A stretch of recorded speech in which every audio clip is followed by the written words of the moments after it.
तो बच्चों यहाँ पर हम जो है करने जा रहे हैं एक्सप्रेशन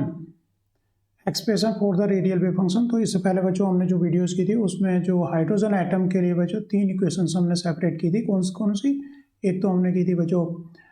रेडियल पार्ट के लिए, जिसकी इसकी बात करने हम जा रहे हैं। सेपरेशन किया था रेडियल वेव फंक्शन के लिए, और एक किया था हमने बच्चों कैपिटल थीटा के लिए बच्चों एक पार्ट किया था, उसका सोल्यूशन देखे हमने, और एक किया था फाइव पार्ट के लिए। तो बच्चों रेडियल पार्ट के लिए जो वेव फंक्शन आएगा उससे हमें जानकारी मिलती है प्रिंसिपल क्वांटम नंबर, और वहाँ से एल की वैल्यू निकल करके बच्चों आएगी एन और एजीमुथल क्वांटम नंबर और प्रिंसिपल क्वांटम नंबर। जो थीटा वाला पार्ट है बच्चों उससे एल और एम की वैल्यू क्वांटम नंबर की वैल्यू निकल के आती है, और फाइव जो है उससे मैग्नेटिक क्वांटम नंबर का हमें पता चलता है। ये बच्चों थीटा ऑफ फाइव बच्चों स्फेरिकल हार्मोनिक्स भी कहलाते हैं। थीटा ऑफ फाइव जो पार्ट है स्फेरिकल हार्मोनिक्स कहलाते हैं, और तीनों का कॉम्बिनेशन यही वेव फंक्शन है बच्चों। एन एल और एम तीन क्वांटम नंबर्स जो है हाइड्रोजन एटम के सोल्यूशन वेव इक्वेशन को सोल्व करके आते हैं। तो बच्चों यहाँ पर हम थीटा और फाइव के सॉल्यूशंस ऑलरेडी देख चुके हैं, यहाँ पर देखने जा रहे हैं बच्चों रेडियल पार्ट का। तो बच्चों रेडियल पार्ट की जो हमने तीनों वेरिएबल्स को सेपरेट किया था, तो रेडियल पार्ट की ये एक इक्वेशन थी जो पीछे प्रीवियस वीडियो में हम बात कर चुके हैं, तो ये निकल करके बच्चों आई थी। हमने इसके बाद जो थीटा पार्ट सोल्व किया था तो उसमें बच्चों beta equal to l l plus one निकल के आया है। तो इस वैल्यू को हम यहाँ पे पुट करेंगे, और इस इक्वेशन को हमारा काम है रीअरेंज करने का, और कुछ इसमें वेरिएबल चेंजेस करेंगे ताकि हमें ये एक वेल नोन इक्वेशन बन सके जिसके सॉल्यूशन ऑलरेडी नोन है, और हम जो है रेडियल पार्ट का सॉल्यूशन वेव फंक्शन निकाल पाएंगे। तो हमारे कुछ काम है कि इसको क्या करना है, सब्स्टिट्यूट करना, वेरिएबल चेंज करना है और इसको रीअरेंज करना। तो यहाँ पर बच्चों क्योंकि बीटा हमें पता चल गया है, बीटा ऑलरेडी थीटा पार्ट को सोल्व करके from the solution of theta part we know beta equal to l l plus one. तो पुटिंग दिस वैल्यू, इसकी वैल्यू यहाँ पर पुट करेंगे और इसको रीअरेंज करेंगे। तो बच्चों करते हैं रीअरेंज। तो एक दो काम करें, एक तो मल्टीप्लाई कर रहे हैं एवरी इक्वेशन विद आर से मल्टीप्लाई कर दे रहे हैं ताकि यहाँ से खत्म हो जाए, और वेव फंक्शन यहाँ पर आर से मल्टीप्लाई हो जाएगी और यहाँ पर हो जाएगी। उसको अभी करते हैं ना। और एक दूसरा काम क्या कर रहे हैं बच्चों, इससे अंदर मल्टीप्लाई कर रहा हूँ, इसको इस ब्रैकेट के अंदर ई के साथ मल्टीप्लाई किया तो यहाँ पे आ गया, और फिर इसको फर्दर दूसरे फंक्शन को मल्टीप्लाई करेंगे तो क्या आ जाएगा, two mu r square upon h cut का स्क्वायर। और दूसरा बच्चों बीटा को इक्वल के उधर ले जा रहे हैं, तो और उसकी जगह वैल्यू क्या पुट कर देना है, क्योंकि प्रीवियस वीडियो से आई थी value L l plus one, तो क्या निकल कर आया था ये beta L l plus one, equal के उधर ले गए और इसको ब्रैकेट बंद कर दिया, और आर इक्वल टू हो गए 0। आर से बच्चों साथ में हमने मल्टीप्लाई कर दिया, तो इस इक्वेशन को हमने इस फॉर्म में चेंज कर दिया। आगे बच्चों थोड़ा सा और रीअरेंज करेंगे टू सोल्व। अब ये इक्वेशन हमें क्या करनी है, सोल्व करनी है। टू सोल्व एबव इक्वेशन, ऊपर वाली इक्वेशन को सोल्व करने के लिए हमें क्या introduce a new variable rho and constant lambda introduce करें। उसमें बच्चों हम कंसिडर कर रहे हैं एक नया वेरिएबल रो और कांस्टेंट लैम्डा कंसीडर करेंगे, ताकि ये क्या बन जाए, सिंप्लीफाई इक्वेशन बन जाए, सिंपल फॉर्म में इक्वेशन बन जाए। तो हमने new variable rho is equal to माना बच्चों 2α, और अल्फा क्या कंसीडर करेंगे वो आगे देखेंगे, लेकिन हमें इसे सिंप्लीफाई करने के लिए हमने रो को माना 2α। तो बच्चों यहाँ पर क्योंकि डेल अपॉन डेल आर की वैल्यू लिखनी है और आर स्क्वायर की वैल्यू लिखनी है, तो इसको आर स्क्वायर कहने का मतलब आर इक्वल टू क्या हो गया बच्चों, रो अपॉन 2α। तो वेरिएबल चेंज करते हुए जहाँ जहाँ आर है तो वहाँ पर क्या लिखेंगे बच्चों, अगर आर स्क्वायर है तो उसकी जगह लिख देंगे हम रो स्क्वायर अपॉन 4α स्क्वायर, वहाँ पे पुट कर देंगे। दूसरा जहाँ पर डेल अपॉन डेल आर है वहाँ पे क्या करना है, तो वेरिएबल चेंज करना पड़ेगा। जैसे कि डेल अपॉन डेल आर की जगह क्या लिखें हम, तो डेल अपॉन डेल आर के लिए आप वेरिएबल चेंज कर रहे हो रो में, तो क्या करते हैं हम del rho upon del r into del upon del rho, ये वाला फंक्शन कट जाएगा तो वो डेल अपॉन डेल आर के बराबर ही है। लेकिन del upon del rho upon del r क्या है, तो इसको एक बार डिफ्रेंशिएट करो इस इक्वेशन को, तो उससे वैल्यू पता चल जाएगी। डेल रो इक्वल टू क्या है बच्चों, 2α डेल आर है, तो del rho upon del r 2α हो गया, तो ये क्या आ गया, del upon del r equal to क्या आ गया बच्चों, इसकी जगह पे क्या आ गया 2α, कहाँ से डेल आर को मैं इधर ले गया तो क्या लेफ्ट हो गया 2α। तो del upon del r equal to 2α del upon del rho आ गया। तो इस तरह से बच्चों हमें कुछ चीज़ें यहाँ पर ये इनकी वैल्यूज़, ये जो वैल्यूज़ हैं इसको मैं ऊपर पुट कर रहा हूँ, तो यहाँ पर मैंने ऑलरेडी पुट की हुई हैं, तो इनको देखते हैं हम। डेल अपॉन डेल आर की जगह पहले पुट क्या करोगे, डेल अपॉन डेल आर की जगह बच्चों ये वैल्यू पुट करोगे, जो कि ये फर्स्ट वैल्यू यहाँ पर मैंने पुट कर दी है डेल अपॉन डेल आर की जगह। ठीक है, दूसरा बच्चों आर स्क्वायर है, फिर नेक्स्ट आर स्क्वायर की जगह क्या पुट करोगे, alpha rho square upon 4, rho square upon 4 alpha square आ गया। फिर नेक्स्ट क्या है बच्चों, डेल अपॉन डेल आर है, डेल अपॉन डेल आर की जगह क्या पुट करोगे, 2 alpha upon del upon del r, 2 alpha ये आ गया डेल अपॉन डेल आर। और बच्चों सर यहाँ पर हमने एक वेरिएबल जो आर थे, आर किसका फंक्शन था, आर का, लेकिन हमने इसको नया फंक्शन एस मान दिया। अब ये किसका फंक्शन है, रो का फंक्शन है, तो आर की जगह पर हम क्या लिखते जाएंगे, एस लिखते जाएंगे। तो इसलिए हमारा जो यहाँ आर था उसकी जगह पर मैंने क्या पुट कर दिया बच्चों, एस पुट कर दिया, क्योंकि हमने क्या किया यहाँ पर वेरिएबल चेंज किए। तो जो आर फंक्शन था वो आर वेरिएबल के साथ में था, तो हमने नया फंक्शन एस बोल दिया उसको, अब रो वेरिएबल है उसका। तो इस तरह से हमने इसकी वैल्यू यहाँ पे पूरा पुट करके यहाँ पर बच्चों ये वैल्यू आ गई है। नेक्स्ट बच्चों इसमें 2 म्यू अपॉन एच कर तो ऐसे लिखोगे, लेकिन आर स्क्वायर की जगह वैल्यू क्या पुट करोगे, आर स्क्वायर की जगह यहाँ से वैल्यू पुट किया मैंने क्या, rho square upon 4 alpha square, 2 mu upon h cut तो ऐसे ही आ गया, ई है बाकी वैल्यू यहाँ पर, तो उसमें वैल्यू तो पुट करनी ही नहीं है। फिर क्या है बच्चों 2 म्यू अपॉन एच कट, और यहाँ पर आर है, आर स्क्वायर है, तो यहाँ पर बच्चों ऊपर वाली इक्वेशन में आर स्क्वायर, तो एक स्क्वायर तो इस आर से कट गया, तो केवल एक आर है यहाँ पर, और आर की जगह क्या लिखूंगा मैं, रो अपॉन 2 एल्फा। तो यहाँ पर मैंने जो है बच्चों यहाँ पर rho upon 2 alpha different colour से दिखा दिया, वहाँ पर 1/4 पाई एप्सिलॉन 0, यहाँ पर नीचे क्या था, आर था जो उधर कट गया था, तो इस तरह, और यहाँ पर तो कुछ आर टर्म है नहीं, बाहर जो आर था वो एस हो गया। तो कुल मिला करके इसको थोड़ा सा शॉर्ट करके मैं दिखा हूँ मिनिमाइज करके, तो बच्चों ये जो इक्वेशन थी हमारी ऊपर वाली वो इसमें कन्वर्ट हो गई इन वेरिएबल्स के साथ में चेंज करने पर, सिंप्लीफाइड ये इक्वेशन हुई, जो कि क्या मान के रो इजकल टू 2 एल्फा आर करोगे, आपको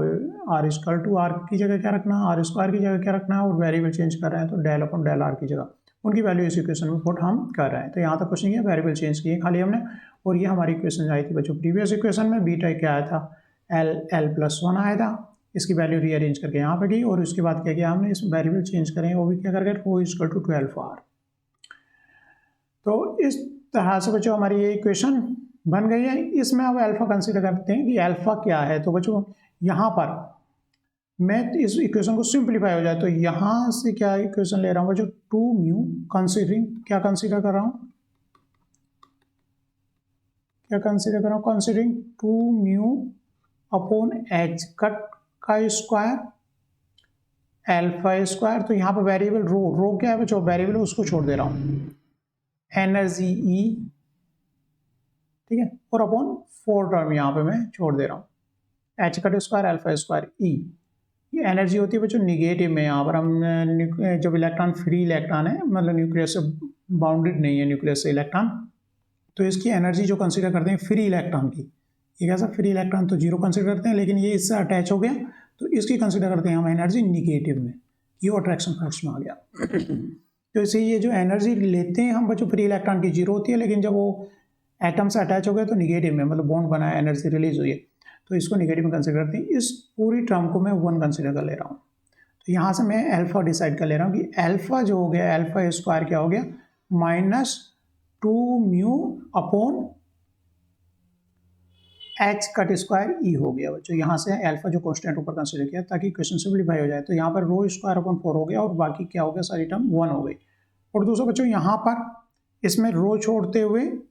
एक कॉन्स्टेंट बार बार लिखने के बजाय इसको रो को छोड़ते हुए बाकी सारी ये जो टर्म है इसको मैं क्या बोल दे रहा हूँ, ये बाकी सारी टर्म आ गई इंक्लूडिंग 2 एल्फा, ये सारी टर्म को लैम्डा कंसीडर कर रहा हूँ एक नया कॉन्स्टेंट के। इसकी जगह पे क्या लिखते जाऊँगा मैं, lambda 2 mu upon h cut square into 1 upon 2 alpha into 1 upon 4 pi epsilon 0 Z square upon 1। इस सारी टर्म की जगह पे मैं लिख रहा हूँ बच्चों लैम्डा लिखूंगा, और इसकी जगह पे 1 कंसीडर करूंगा। और बच्चों यहाँ पर 2 एल्फा और ये 2 एल्फा, ये तो कांस्टेंट है, इनका डिफरेंशिएशन होना नहीं है, तो 2 एल्फा कितने हो गए, 4 एल्फा स्क्वायर, तो इससे ये टर्म कर गई। तो ये इक्वेशन इस तरह से सिंप्लीफाइड होकर के नीचे मैंने लिखी हुई है। इस तरह से बच्चों यहाँ से दूसरा, यहाँ से जो ये वाली टर्म बची, इस तरह से क्या बची, डेल अपॉन डेल रो, और यहाँ पर क्या है rho square del s upon del rho. अब इसका मैंने यहाँ पे क्या किया है बच्चों, डिफ्रेंसिएशन किया, फर्स्ट फंक्शन और सेकेंड फंक्शन मानते हुए फर्स्ट फंक्शन ऐसे ही रखा, इसका डिफ्रेंसिएशन किया तो ये हो गया स्क्वायर में प्लस फर्स्ट फंक्शन का डिफ्रेंसिएशन वो क्या हो गया 2 रो एक्स की पावर n से 2x, और सेकेंड फंक्शन मैंने ऐसे ही रखा। तो ये टर्म बच्चों यहाँ से ये 4l पकड़ गया था, लेकिन यहाँ पर फर्स्ट फंक्शन और सेकेंड फंक्शन का मानते हुए ये टर्म हमारी यहाँ पर आ गई। दूसरा बच्चों यहाँ पर इसको हमने कंसिडर कर लिया था बाकी सारी टर्म्स को 1, तो बाकी सारा टर्म हो गया 1 रो स्क्वायर अपन 4 यहाँ पर लेफ्ट बचा, इंक्लूडिंग ई कंसिडर किया 1 की क्या डिफाइन करने के लिए, कॉन्स्टेंट अल्फा डिफाइन करने के लिए। तो सब यहाँ पर बाकी रो को छोड़कर, वेरिएबल को छोड़कर, किसको छोड़ करके, वेरिएबल को छोड़ करके बाकी सारी टर्म को क्या कंसिडर कर लिया है, लैम्डा, तो उसकी जगह रख दिया लैम्डा। यहाँ पर तो कोई चेंजेस नहीं है, माइनस LL+1। तो इस तरह से बच्चों हमारी डिफरेंशियल इक्वेशन एकदम साफ सुथरी और क्लीन इक्वेशन बच्चों क्या बन गई, ये एक डिफरेंशियल इक्वेशन चेंज हो गई है। इतना करने के बाद और बाकी हम क्या कर रहे हैं बच्चों, इसको डिवाइड कर रहे हैं रो स्क्वायर से, तो सिंपल रो स्क्वायर से डिवाइड किया तो 2/रो हो गया, रो स्क्वायर से एक रो कट गया, यहाँ पर रो स्क्वायर से डिवाइड किया तो यहाँ पर 1/4 ही लेफ्ट रह गया, वहाँ पर λ/रो हो गया, minus LL+1 rho square s equal to 0 हो गई बच्चों। केवल इस इक्वेशन को इसको क्या किया है बच्चों, हमने मल्टीप्लाई किया है, किससे मल्टीप्लाई किया है, रो स्क्वायर से मल्टीप्लाई किया है। तो यहाँ पे हम कह रहे हैं कि व्हेन ये एक डिफरेंशियल इक्वेशन है, इसको कह रहे हैं कि रो इन्फिनिटी है, अगर मान लो डिस्टेंस रो इक्वल टू बच्चों किसके प्रोपोर्शनल है, आर के प्रोपोर्शनल। हमने कंडीशन किया रो इक्वल टू क्या माना है, ऊपर जो वेरिएबल चेंज किया 2α/r किया है। तो अगर रो इन्फिनिटी है, मतलब डिस्टेंस जो इलेक्ट्रॉन की इन्फिनिटी पर है, ठीक है, न्यूक्लियस इन्फिनिटी पर डिस्टेंस पर है, तो एवोकेशन रिड्यूस टू, क्योंकि रो काफ़ी लार्ज है तो डिवीजन में जहाँ जहाँ रो आ रहा है वो नेग्लिजिबल टर्म्स हो जाएंगे, ये नेग्लिजिबल टर्म हो जाएगी रो का स्क्वायर, और रो क्या माना है काफ़ी लार्ज है, ये वाली टर्म क्योंकि इससे डिवाइड हो रहा है रो से और ये लार्ज है तो ये टर्म भी नेग्लिजिबल हो जाएगी,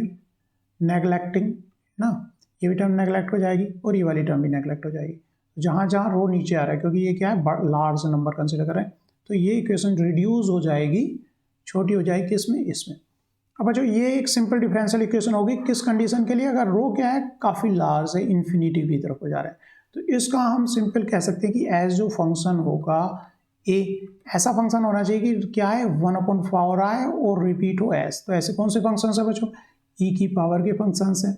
उसमें भी कैसा है माइन, इसका जो पॉजिटिव आए तो इसका मतलब यहाँ पर -2 टाइम डिफ्रेंसिएशन करना है, ई की पावर में क्या ले रो/2 ले ले, क्योंकि ये 2 टाइम नीचे आएगा तो क्या बन जाएगा 1/4 बन जाएगा, तो 2 टाइम इसका डिफ्रेंसिएशन करोगे तो ये 2 बार निकल करके आएगा फंक्शन, 2 टाइम फंक्शन आएगा 1/4। तो इसका सिंपली हम क्या कर सकते हैं, विजुअलाइज कर सकते हैं कि इसका जो फंक्शन होगा ये फंक्शन होगा सिंपल फॉर्म में, लेकिन हाँ तो ये समझ में आएगा क्योंकि कॉन्स्टेंट से अगर आगे मल्टीप्लाई कर देते हैं हम तो फंक्शन ये, क्योंकि ये इसका सॉल्यूशन तो विद कॉन्स्टेंट भी उसका सॉल्यूशन रहता है, ठीक है। तो इसका जो सॉल्यूशन है बच्चों एस रो, इस इक्वेशन का जो सॉल्यूशन है ये सॉल्यूशन है, सॉल्यूशन आ गया वेव फंक्शन का, लेकिन ये एसिम्प्टोटिक सॉल्यूशन है, ये किसी कंडीशन पे डिपेंड है कि जब रो क्या है लार्ज है, रो की वैल्यू क्या है बच्चों काफ़ी लार्ज है, तब उस समय का सिचुएशन है। लेकिन हमें तो ऐसा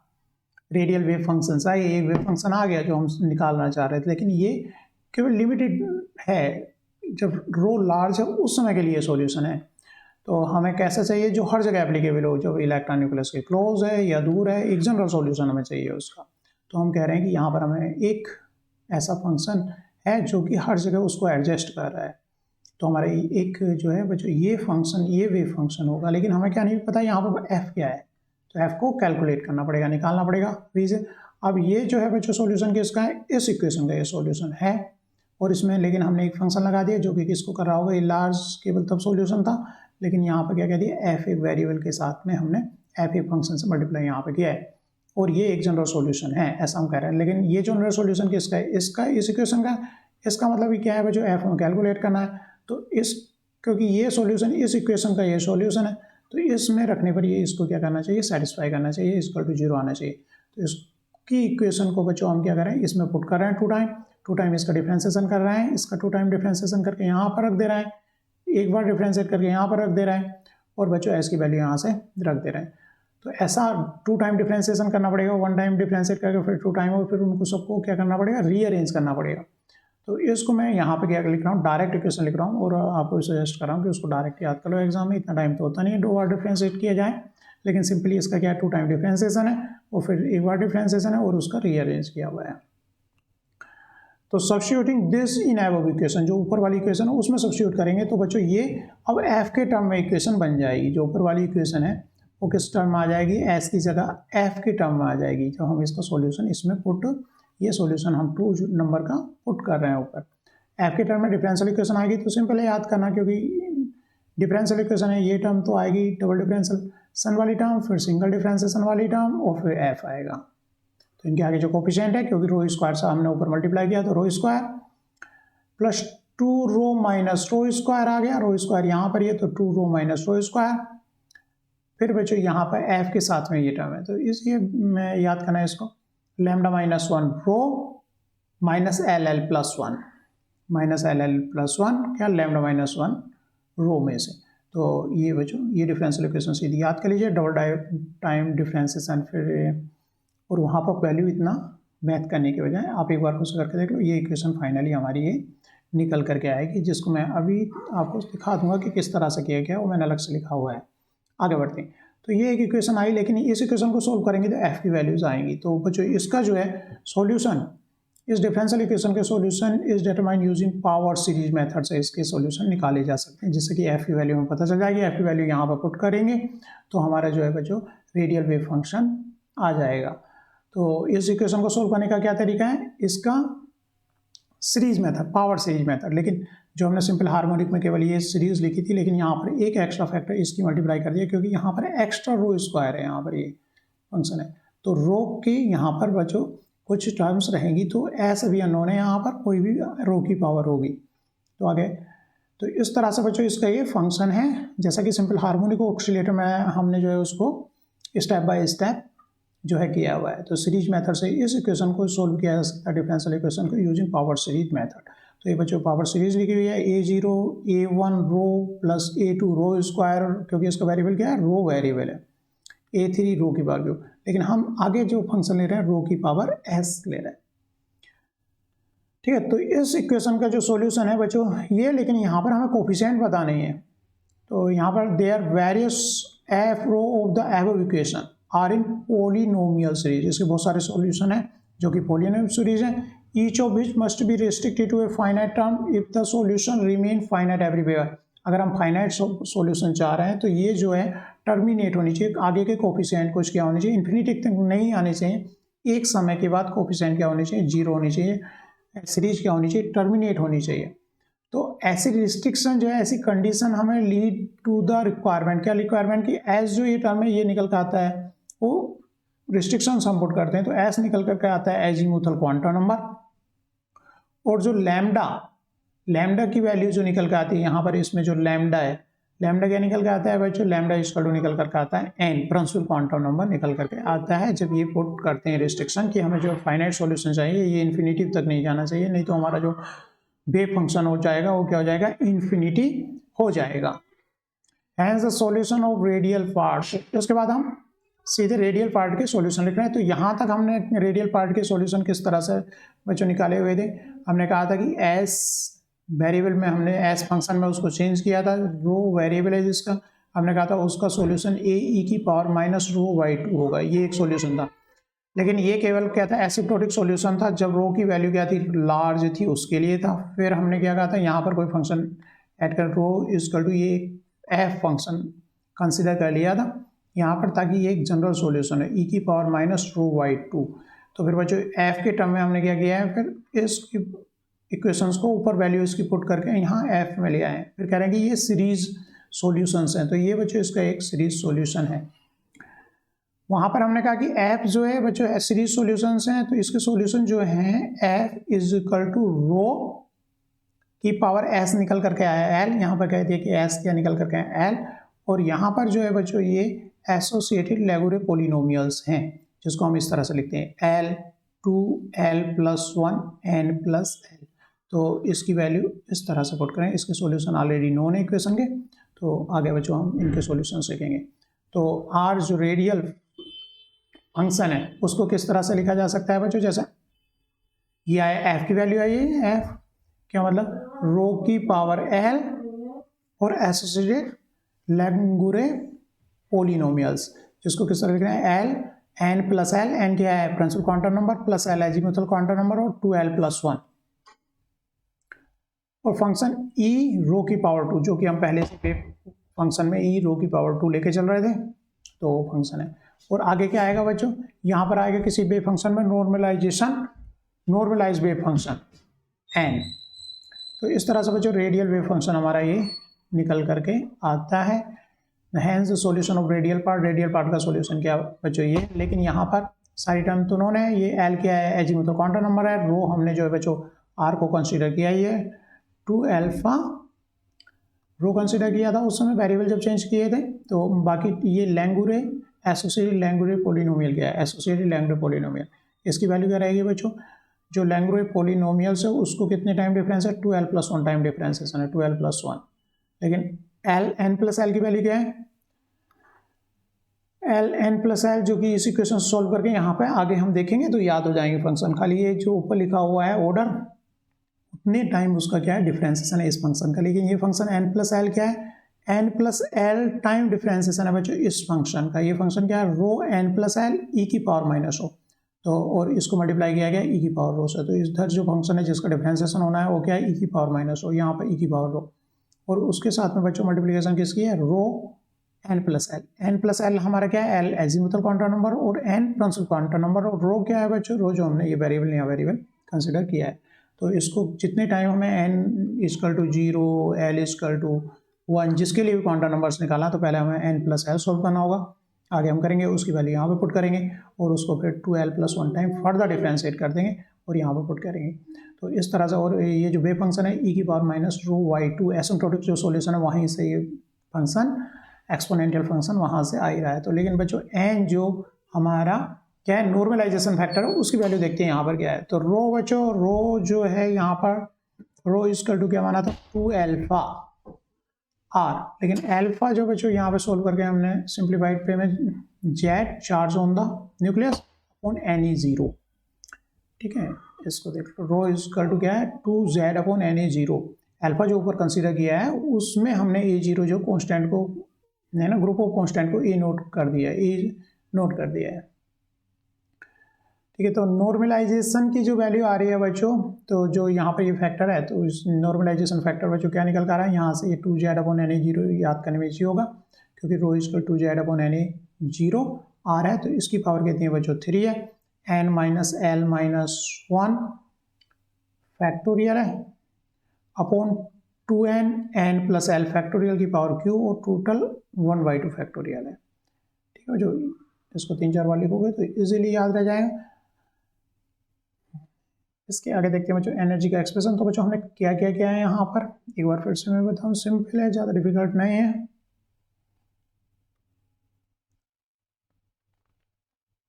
इसको एक बार दूसरी फाइल में मैं आपको दिखाता हूँ।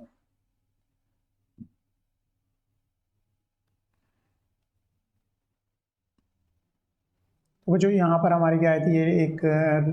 जो सेपरेशन ऑफ वेरिएबल्स है रेडियल फंक्शन के लिए इक्वेशन निकल के आई थी, जिसमें हमने बच्चों